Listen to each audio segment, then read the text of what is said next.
Hello guys! Dito nga pala kami ngayon sa may Caloocan. Kasama ko nga pala yung kaibigan ko. Magpapaganda kami, guys. Di ko nga ano kung ba't nagpapaganda pa wala namang igaganda. Haha. Bago ang lahat, simulan muna natin pumasok dito sa pinto. At ayan, tinulak na at pumasok na kami. At ayan na, nakaupo na kami dito sa loob. At ayan, may pagaway pang nalalaman. At ayan, iikot ko muna kayo. Para makita nyo naman yung paligid, guys. Ayan, ang ganda-ganda ng paligid niya. Pang mayaman. Siya nga pala, kaya kami nandito. Magpapagluta drip yung kaibigan ko. Habang wala pa mag-assist sa amin, ayan, nagtamang video-video muna kami rito, guys. Ayan, ang ganda, diba? Ang linis. At ayan na nga, dumating na nga siya, guys. At ayan, pumasok na ako rito sa loob ng kwarto. At ayan ang gagawin sa akin, guys. I-laser nila ako. Ayan ang mga kagamitan ng pag-laser nila, guys. At ayan yung aparatong gagamitin sa akin. At ayan ako.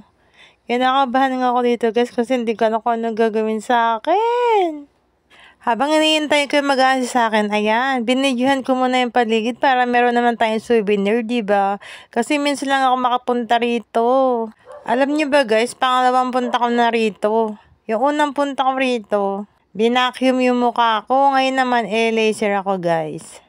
At ayan, umpisahan na ang gagawin sa akin guys. Nagpaalam nga pala ako na magbibideo ako rito.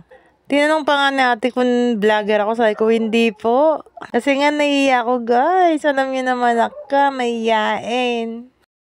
At ayan na nga, nilagyan na natin ng headband yung mukha ko. At simulan niyo na rin po nasa ng tissue yung mukha ko, guys. Baka akala nyo kaya kami nandito, mayaman kami. Hindi kami mayaman, no. Libre lang to, guys, ng anak ng kaibigan ko. At ayan, nalagyan na ni ate ng, ayan, parang ointment ba yan? Ewan ko kung ano yan. Ikakalat nga yan sa mukha ko. Dapat kasi glutadrip din yung gagawin sa akin. Kaya lang ayoko, natatakot ako kasi meron ako napanood sa YouTube. Bago kasi kami pumunta rito, nanood muna ako sa YouTube. Ayun, nakita ko nakakatakot pala daw magpaglutadrip. Kaya yun, di na ako nagpagluta. Kasi nga idadaan nga sa dextrose yung gamot. Kaya yun, ayoko, nakabahan kasi ako. Alam niyo naman ako, nervyosa. Ewan ko ba kung bakit ako ganito? Ito pa na nga yung ginagawa sa akin. Kinakabahan na ako dito, guys, eh. Kaya nga binidyohan ko to para makita kung anong ginagawa sa akin.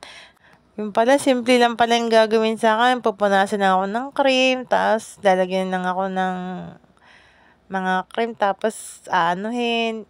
Ili-laser na. Hindi naman pala masakit, pero wag ka, nakabahan ako ng todo-todo dito.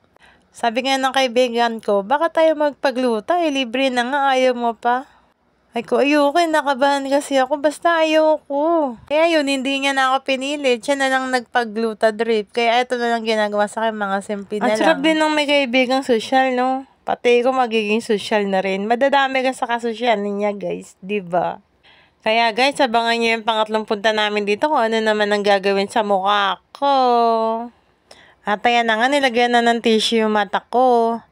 At nilagyan na rin ako ng parang salamin guys. Parang ano lang siya, parang goma. Ganon. At ayan, sinimulan na akong i-laser guys. Kahit nakapikit ka guys, makikita mo pa rin yung ilaw na yan, no? Makikita mo yung liwanag pag kahit nakapikit ka, kulay red siya guys. Hindi naman siya masakit, para lang siyang malamig, ganun. O diba, napakasimple din ang ginawa sa akin, pero todo-todo ka ba yan, guys. Kaya kayo, kung magpapalaser kayo, ay ganito ang gagawin sa inyo, kaya wag din kayo mong kabahan. Yan na kayo ng cream, tapos ikakalat sa mukha nyo, tapos ayan, ili-laser na. Parang pakakapitin nyo lang yung ointment sa mukha, ganun. O diba, tapos agad. Natanggalin na ni ate yung nakatakip sa mata ko at ayan, kukuhanin yung mga tira-tirang parang gel na nilagay niya sa mukha ko guys. Pupunasan na lang yung mamaya ng tissue. Sandali lang tong ganitong proseso guys. Wala pang 15 minutes tapos na agad kayo. Sana pag natapos ko yung session ko guys, gumanda naman yung pagmumukha ko. Kaya ayan, tiis ganda muna tayo for today's video. At ayan, pinupunasan na ni ate ang mukha ko. Tinutuyo niya guys. Tinatanggal niya yung mga gel na nilagay niya. Yung pagkabasa niya, pupunasan niya na. Yan, ganyan. At ayan, tapos na tayo. Tatayo na tayo guys. Punasan muna natin yung mukha natin kasi may mga tira-tira pa. At ayan, ayusin muna natin yung buhok natin at lalabas na tayo. O diba, happy ang person. At ayan, nag-video na naman ako guys. Pumunta ko sa may salamin, pinanasa ko yung mukha ko habang nagpupunas ako. Ayan, nag-video ako.